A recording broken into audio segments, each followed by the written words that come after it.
Yo, what's up guys? Ani here from Project YouTube, and today we're going to be talking about an $1,100 gaming PC build.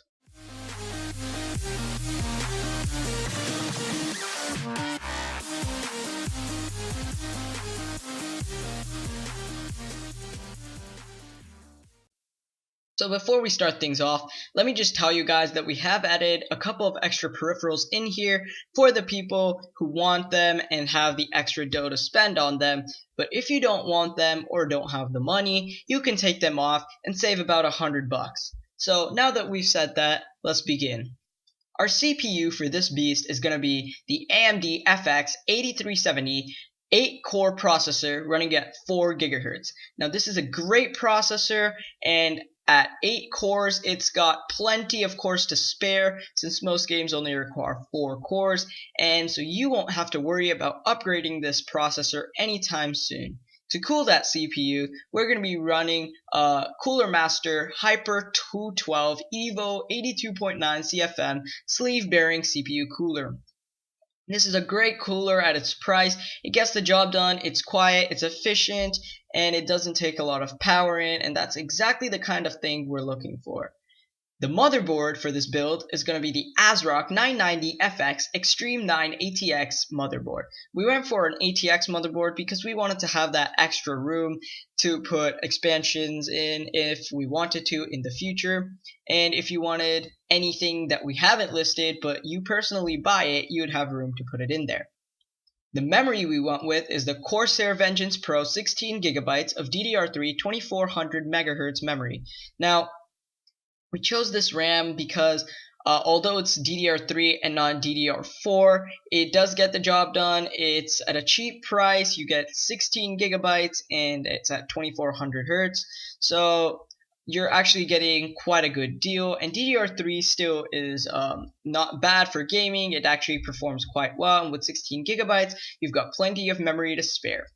For storage, we went with the Samsung 850 EVO series, a 260GB 2.5-inch solid-state drive.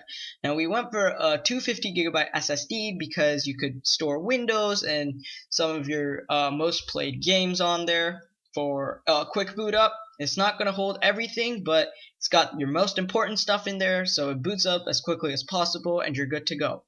Now for the main storage, we went for the Hitachi Ultrastar 7K 3000 2TB 7200 RPM hard drive. Because a lot of gamers have a ton of games and the games just have huge file sizes, such as GTA 5 with about 60 gigabytes for its game file, we decided to give you a lot more freedom when it comes to how many games you want to store, and with 2 terabytes you really can't go wrong. The video card that's gonna be powering this entire machine is the Gigabyte GeForce GTX 1060 with 6 gigabytes of GDDR5 VRAM. That is the heart of the machine because that's going to be powering you through every single game that you play. This card can give you 1080p at ultra settings. It's just amazing, and with 6 gigabytes of VRAM, it will handle all the games like a pro. We're going to be sticking all of these components inside of the Corsair Spec 03 Red ATX mid-tower case. It's got a really clean look to it, and with its LED lights, it's just a great bang for its buck. We're going to be running all of these things on with the EVGA Supernova NEX 750 watt 80 plus gold certified fully modular ATX power supply. We went for gold certified because you'd have certification that it will work correctly, and 750 watts should be more than enough power for you to power all of your parts, plus have a little more just in case you want to upgrade or add something in the future. We did, in fact, have a couple peripherals, and the optical drive is one of them. We used the Asus DRW 24B1ST DVD and CD reader and writer.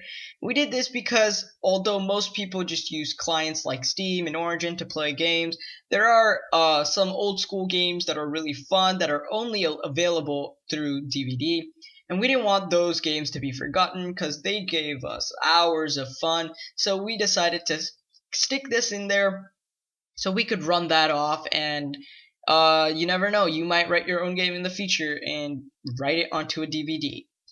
We also decided to put in a wireless network adapter, and that was our Gigabyte GCWB8670 PCIe Express slot wireless network adapter. It supports 802.11a, B, G, N, and AC Wi-Fi. So you can't go wrong with this because you won't always be able to put an Ethernet port into where your setup is. And if you're like me, where you don't have an Ethernet port in your room, you could just stick a Wi-Fi card in there and you'll be good to go. You'll be connected to the internet and you could do all the things that you would need to do. Now, all these prices, including shipping, taxes, rebates, and discounts, comes down to about $1,117.30. But if you mail in the rebates, you'll get about $30 back, so the total will come down to $1,087.48. Now, like I said before, if you took out the optical drive and the wireless network adapter, then you could save about $50, and that will make a substantial difference for those of you who don't have the extra $50 that you can spend on this machine. So that's going to be this PC. It ran amazing. It had great frame rates. It supported a ton of stuff. It blew our minds. So that's going to be the end of the video. If you like this, be sure to smash that like button. Comment below if you have any suggestions to what types of PCs or what budgets you want us to make about next. And be sure to share this with your friends. Subscribe if you haven't already. And I'll see you guys in the next one.